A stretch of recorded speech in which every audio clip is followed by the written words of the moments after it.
the most common message I get in my Instagram DMs Mm. about, I had a cesarean, like, what the heck do I do now? All this kind of stuff. The most common question is it too late for me? Oof.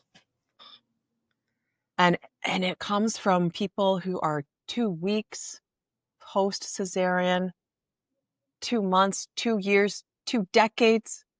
Yeah. And what I want to say is, hell no, it's not Yes. too late for you. Yes. Ho, ho, ho! Hey, Santa, before you get too carried away, we need to talk.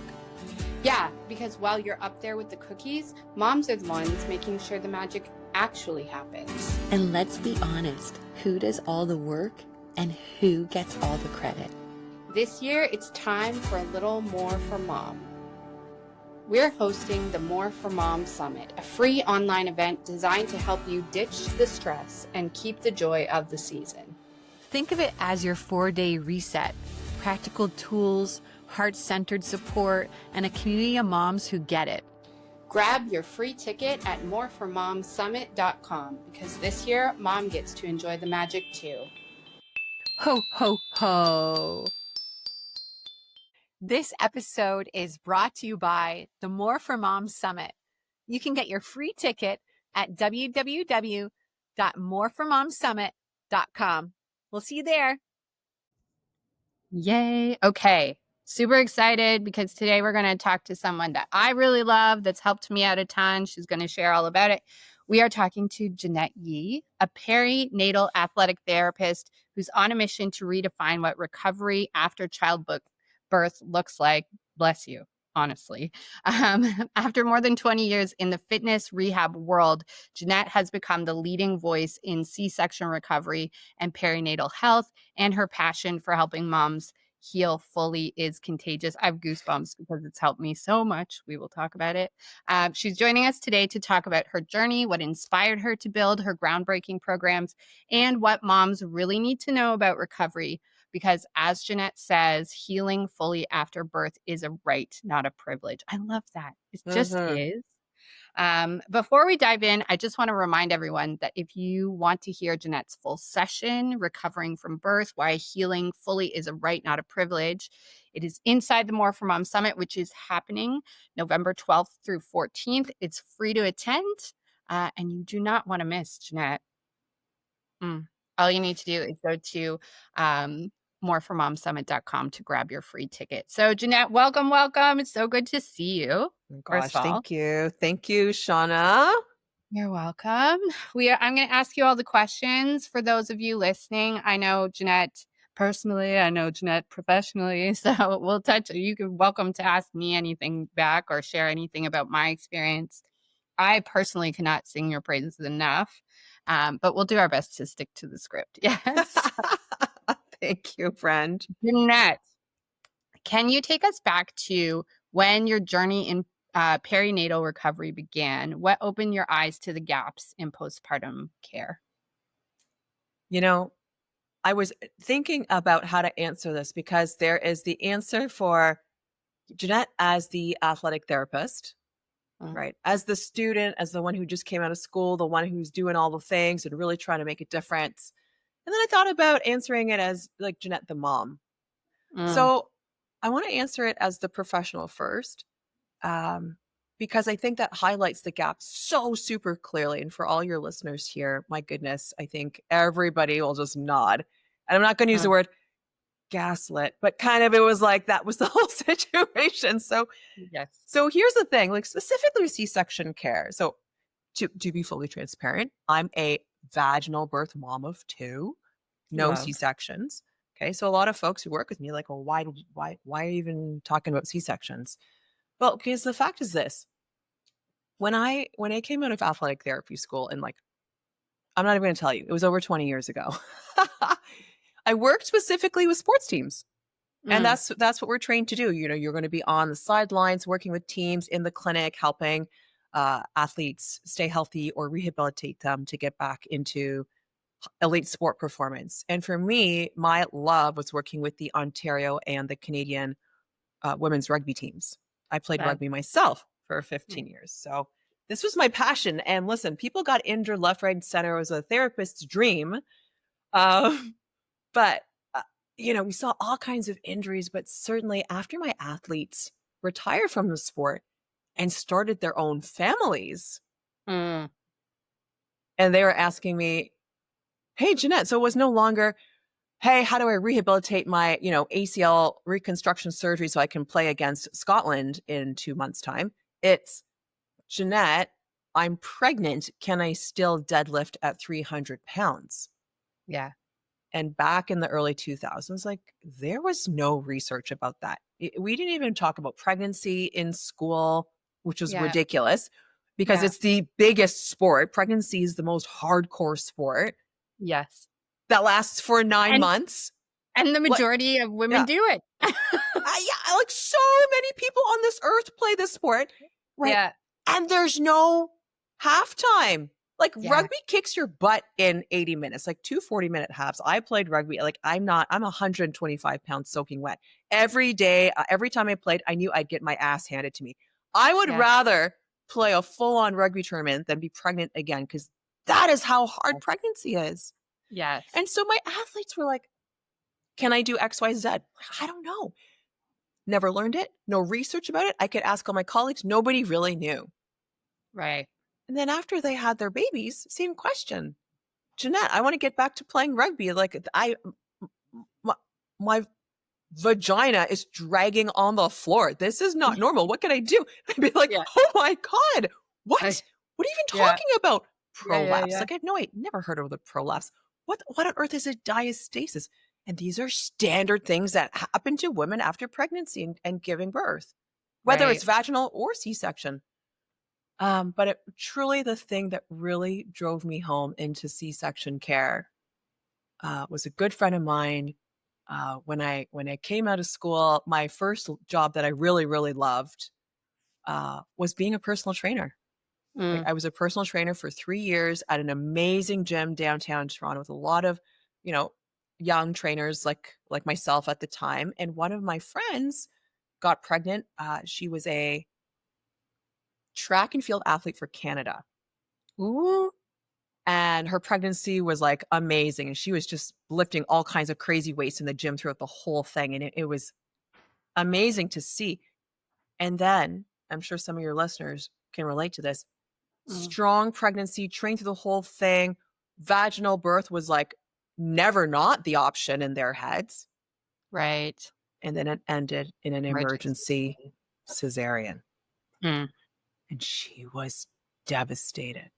Mm. She did all the right things in her head. Mhm. I watched her train hard the whole 9 months. Mhm. Nobody thought, least of all her, that this would happen.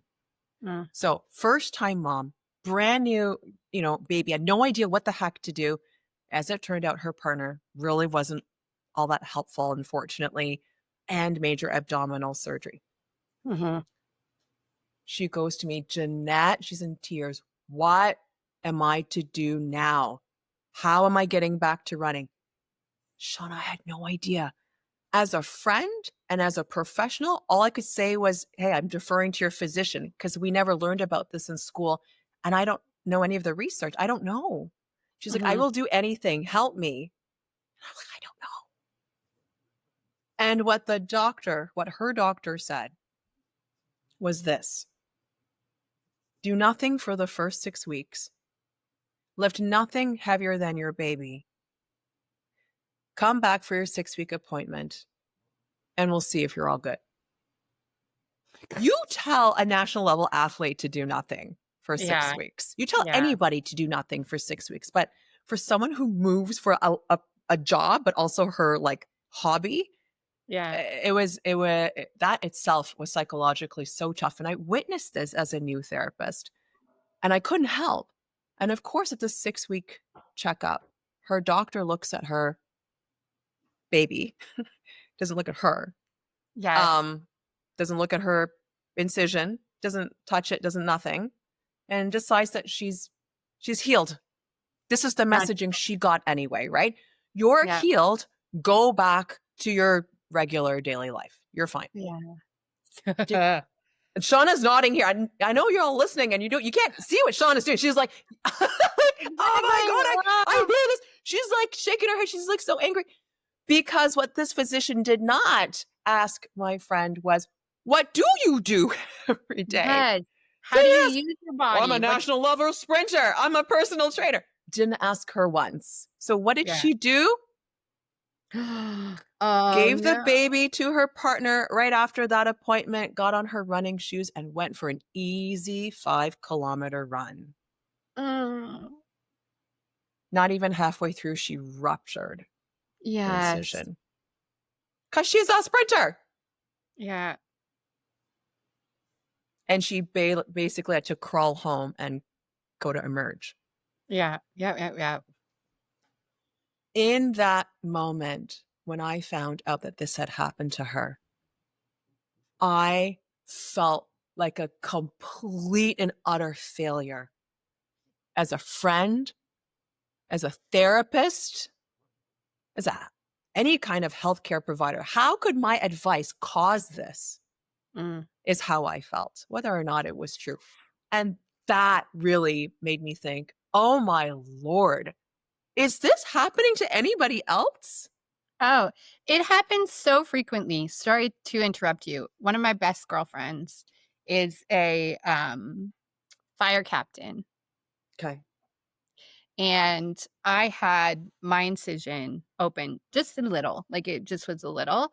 And so she had called me and I was like, oh, I'm just going into emerge. My incision's opened a little. And she knew, she's like, oh yeah, it's a rupture and this and this and this. Like it happens enough that someone in the emergency field thinks it's an everyday conversation.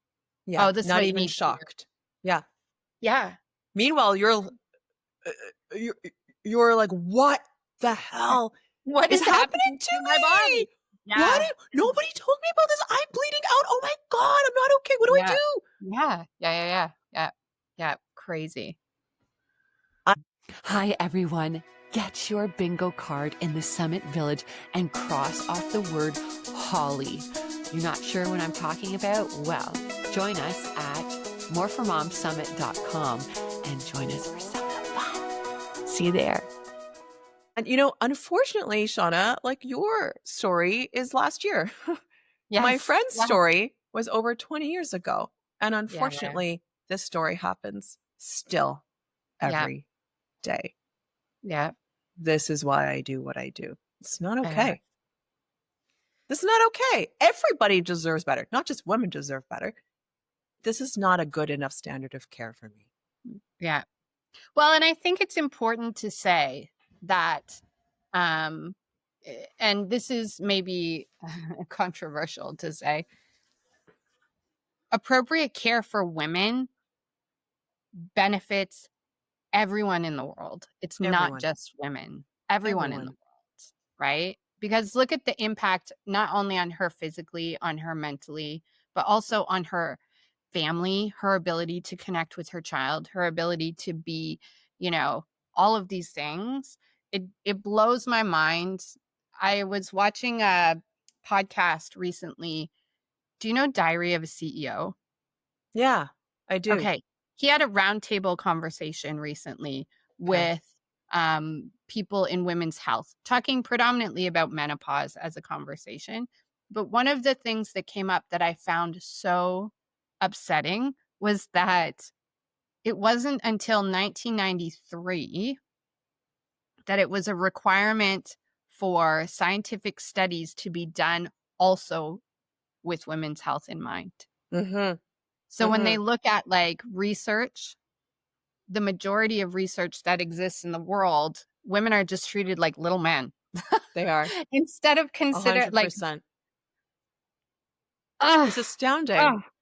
It's astounding. No different than looking back an hour and now everybody knows how old Shawna and I are. But when I look back at my university gear, like, my U of T jersey, it's just a men's small. There was no women's sizing for sports gear in the late 90s. Yeah. It's the same thing. Yeah. Literally. Crazy. You're just a small man. You're a small man. I want to highlight what you said there with regards to when women are healthier, everyone is healthier. Yes. Your listeners might be interested to know about a study that came out, oh my God, at least decades ago. I've quoted this for all my talks for at least a decade, but the study goes like this. How's it go? When a mother Mm, is active as a part of her lifestyle, mm. it increases the chances of her daughter being active, and if she is not active by the age of 14, the incidence, and this is an obesity research, the Right. incidence of obesity skyrockets from like whatever, let's say it was like 0%, and goes to like something in the 60%. But what is even more interesting is a woman's activity levels impacts her unborn grandchildren's obesity Makes by sense to me. it reduces their incidence of obesity by something like 60%. And I might be wrong because I think it's even higher than that. Yeah. But think about that. So if a woman just had a major abdominal surgery, let me quote some stats here. 1 out of 3 pregnancies in this particular country in Canada, let's call it North America, 1 out of 3 pregnancies result in a cesarean. 1 out of 3. Okay. Half of those cesareans are emergencies, meaning that woman didn't even expect to have a surgery. Yeah. They're also handed a human being at the same time saying, hey, good luck, keep this human alive and see you in 6 weeks. That is the standard of care. That's it. Yeah. There's no, I don't know, here's a compression wrap. Here's how to use it. There's no, here's a list of ways to prevent infection because it's a big thing. It's a big deal. Yeah. There's no, here's how to get in and out of bed because you won't be able to. It'll hurt like a lot. Honestly, I know. Like what I was not anticipating. So my cesarean was emergency. It wasn't planned. And I will say I was grateful, right? We got ourselves into a little trouble and I was grateful for their expertise, for their rapid response to the situation, and that ultimately myself and my baby are fine. But I knew you before then, right? Yeah. But I didn't plan on having a C-section. So I was like, So I remember just thinking coming home with this injury, essentially, this body and this baby, and thinking I cannot get off the couch. What is happening to me? I feel like this weak human being all of a sudden. Crazy. It's just crazy. And you had to get home to get to the couch first. I know so many listeners who've had the cesarean before. They're like, that drive home from the hospital almost killed me. Honestly. Every bump on that road, it was in searing pain. Maybe she could be warned. Yeah, Crossroad took back roads the whole way home, and he did 40 kilometers an hour. I don't know what that means in miles, but it was like a slow. turtle. A turtle, but fast too with bumps. For every bump was newly opened abdominals. Oh, crazy. Right? And for anybody listening who just had a cesarean, to help with that, you would actually just hug a big pillow to your tummy, like a brace. Right? So but hug a big. How is it that feels simple? It is simple, but there was no instruction. There was no at the hospital. Okay, we want, just so you know, the drive home's a little, a little bumpy. A little much. That would be Grab helpful. yourself a pillow. Get your partner to bring the pillow that you brought so that you'd be cozy. That's now a tool. This is how you're going to use your healing. Right? Yeah. Or that, or whatever, your hospital bag, hug that. Anything. Yeah. Right. You need to. So, I know we segued a bit there, but the whole, how does a woman get from that level of incapacity to I am living a confident in my body, everyday active life again so that my grandchildren's incidence of obesity drops by 60%. Yeah. She's not thinking that. Big world picture. She's not thinking that. But literally, in absence of public health care standard of care after major abdominal surgery, we are unfortunately negatively impacting 2 generations, the health of 2 generations. That's crazy. Well, after her. Yeah, that's crazy. Almost guarantee negatively affecting her. So we need to, and the reason why I'm into this, like just devoting my life to specifically cesarean care Mhm. is because I can see not just as a therapist trained to see the physical impacts of inability. Like I Mm. can't go for a run anymore because I'll pee down my leg, which Yeah. I did, Yeah. and I Yeah. did the work, and I do the work, my God, and I Yeah. still first run back, loss of complete bladder control, peeing down my leg and crying. Yeah. Right, the physical part is you can't see my air quotes, but the easier part to help.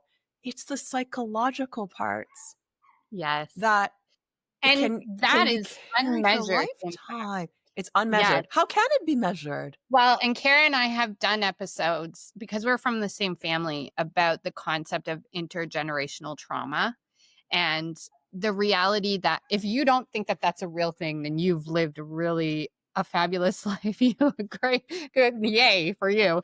But we have become so hyper aware of that concept too, like that the things that happened to our grandmother, even we had a whole episode about it.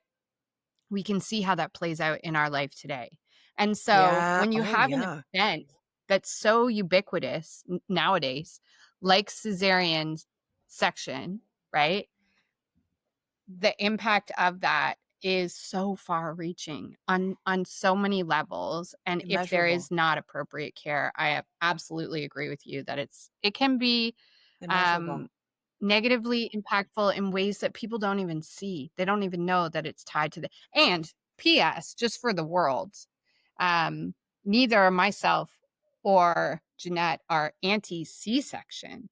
Not at all. It's important for care. We are so pro ongoing support for mothers, you know, that's the key factor there. And Janette, you had a fabulous comment just as we were coming back on here that while it's true that it is impactful, we do have the opportunity to have a positive impact. Can you help us to outline kind of examples of that and what you have found we can do?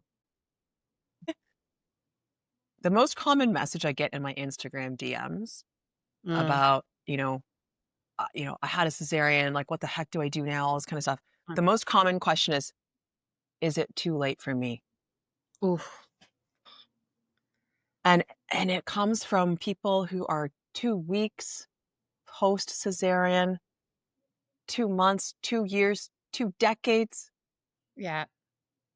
And what I want to say is, hell no, it's not Yes. too late for you. Yes. That's what I want everybody to hear. So Yes. I'm saying this as a therapist, but also as a like non-registered like sports psychologist here to like support everyone's mental Health. health. Yeah. Um, Yeah. because okay, here's the thing I want people to know. What the human body is an incredible machine. Mm. It is designed to heal in spite of us. Yes. In spite of us, that Yes. wound will close. You will get back to getting out of bed with no pain or like very minimal pain, Yeah. right? Yeah, you're going to be able to walk again for sure. You know, you're going to, all those things. The wound will not open up. But healing is very different than like a solid recovery. Mm. So is it too late? The answer is no, it's never too late. But this part that maybe you're really asking is, well, is it too late for me to do something about my C-section shelf, right? That appearance of your belly that's like all tucked in and tight, and it looks like there's an overhang over the external incision. Is it too late for my C-section shelf? Is it too late Mhm. to get my strength back? Is it too late for me to like love my body again? Is it Yeah. too late for me to like has it so far gone that I can't, like, I shouldn't get pregnant again? Will it be dangerous for me? These are, I think, a lot of what's between the lines Mm. that, after doing this for so many years and working with literally thousands of C-section moms, that's a huge and legitimate fear. Is it too late for me for all these things? Yeah. So that is a different question. And to that, I also want to say, no, it's not too late. No. No. There is always something you can do for the human body because it is designed to be a healing friggin' machine. So you want some simple exercises that are going to help you get stronger so you can get, sit up out of bed without that, like, oh, that hurt. Or like sneeze without having to, oh, I know it's going to hurt. And you have to brace yourself first. Or, Yeah. going into your closet and picking out clothes every day and going, what's going to hide my C-section shelf? Honestly, like, just to interrupt you, because I'm interrupting, before I contacted you, because Janette and I are friends, like, before I contacted her, I literally was Googling how to dress an apron stomach because I was like, this is a new shape for my body. And maybe I just have Yeah. to embrace it and figure out how to look good and feel good in my body with this new shape. Maybe this is just a new reality. And then my brain kicked in. And I was like, maybe I just call Janette and see, like, before we go, like, new wardrobe here, maybe we just, like, see if there's something we can do. And for Shawna, there 100% was, hang on, Yeah. I'm a therapist. I can't say that. There's 99% for sure there was something Yeah. because we talked to each other at like a few weeks postpartum, Yes. Yeah. which meant you were pretty fresh out of surgery. And for anyone who's ever had surgery, the sooner you do rehab, the better your outcomes, period. Yeah.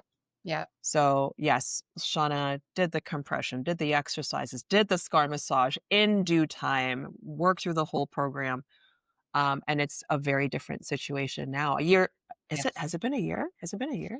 It's been a year No. since my C-section. Yeah. Yeah. Yeah. Yeah. Yeah.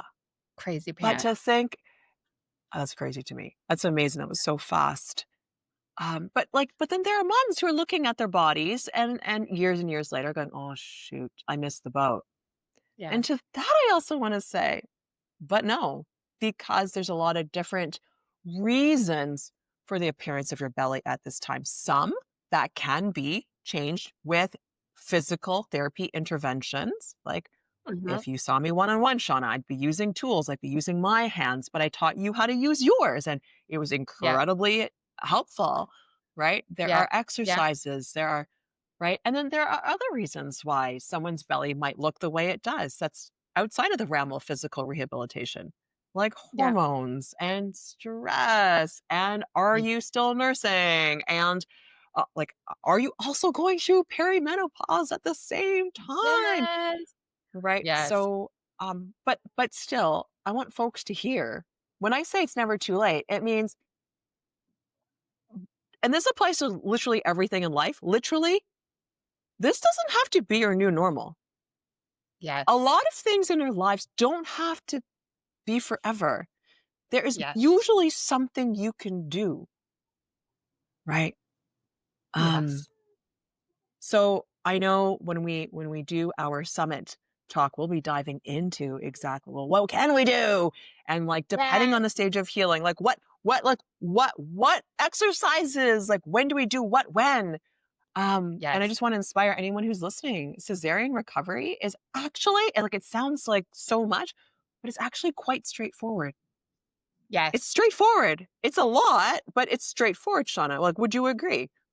100%. And what I loved about working with you one-on-one was obviously getting to see you and talk to you, but the like Ditto. the like actual real-time feedback of, hey, like, um, when you do this, what are you feeling in your body? Oh, I'm feeling this. Okay, that's telling me that we have to do this and this. And it was never like, now I have to become a gymnast because I am mom is my primary sport. Like I'm a like walking yoga kind of sports doer. But it was always things that were doable and that I could see in myself small improvement over time. And it was never like, I think there's a lot of intimidation that it's going to be painful and it's going to be this, and you know what I mean? But it was always like, it was manageable.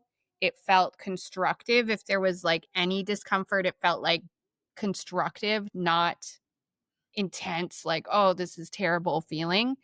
And honestly, like I have said to you privately, and I will say publicly as many times and in as many places as I can, you absolutely made my motherhood, because very quickly your baby is in a state of constant movement. I'm watching my little girl almost climb through the gate right now. She's got someone with her, but anyway. And you need to be this person that can be going from full sitting on the floor to standing up with them in your arms, Yeah. right? And there's a point post C-section where you just can't even get yourself up off the floor, you know? But Can't get all on the of the floor. Forget about getting off the right, floor. like, right? Can you get down? Like, can you get up? Can you? So I just am so grateful for your support. I wholeheartedly agree that it needs to be part of our public care system, because I remember, I'll tell you this, really shortly after I gave birth. So I had been working with you at this point, actually. I had a work event. So I wasn't returned to work yet, but we had a Christmas party and they invited me to come.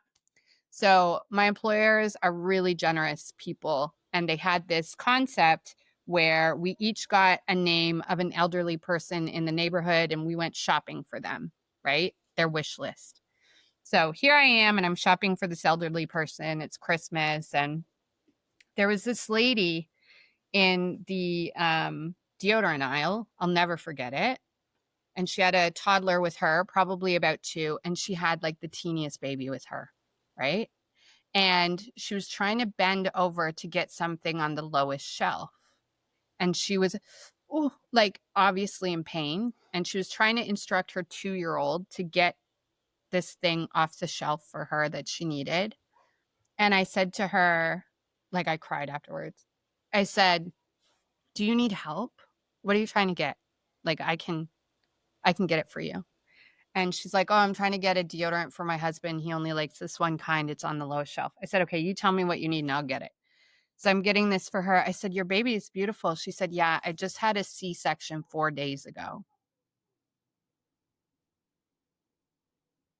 And so there was such a mix of emotions. I just wanted to take her home and take care of her, because I know what that recovery is like.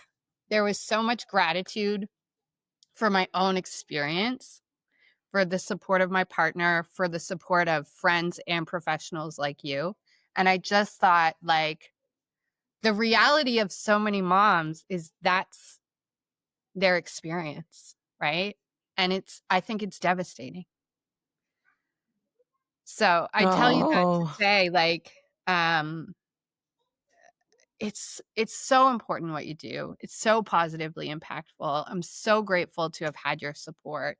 I would highly encourage anyone who knows that they're going to go through a C-section, has gone through a C-section and wasn't planning it, whatever time frame that looks like, to just find Janette, find her, because it's had such a positive impact on my life. And if I could just give it to everybody, I would. Like, I just think that it needs to be part of care, like, end of sentence. And I want to support your message and your mission to make that happen for people as much as I can, you know? ugh. Thank you. You're welcome. Thank you. So as we wrap this, my friend, please let us tell the world, where can people find you? Where can they find you on social? Where can they find out about your programs? What does that look like? Your socials are, I'm on Instagram, TikTok, both very active. Ask Janette is my account. I've got a YouTube channel too. Folks are always asking about what kind of massage and exercises can I do. Just hop over there. I've got a whole bunch of like short 5-minute routines you could try out. So check out my YouTube channel. This will all just be linked in show notes. So we'll have a little free resources extravaganza from Janette inside the summit. We highly encourage you to come and check out her presentation with us. All you need to do is go to moreformomsummit.com for your ticket. Tickets are free. And Janette will be sharing some of her amazing wisdom with us. So yes, Janette, thank you so much for coming, for being part of our summit, for sharing your message about C-section recovery and for just serving the way that you do in the world, because it's really, really impactful and important. And I love you. Oh, thank you, Shawna. I love you too. Yeah. All right. The holiday's magical. The food, the friends, Yeah, hey Dave, before you start selling us on the joy of the season, me and the moms, we're taking a break. Because let's be honest, if you're dreading instead of dreaming about the holidays, you're not alone. And this year, it's time to do something more for mom before things get into the full swing. The More for Mom Summit is your reset to swap stress for sanity and pressure for peace. Join us free at moreformomsummit.com and make this a season you actually enjoy.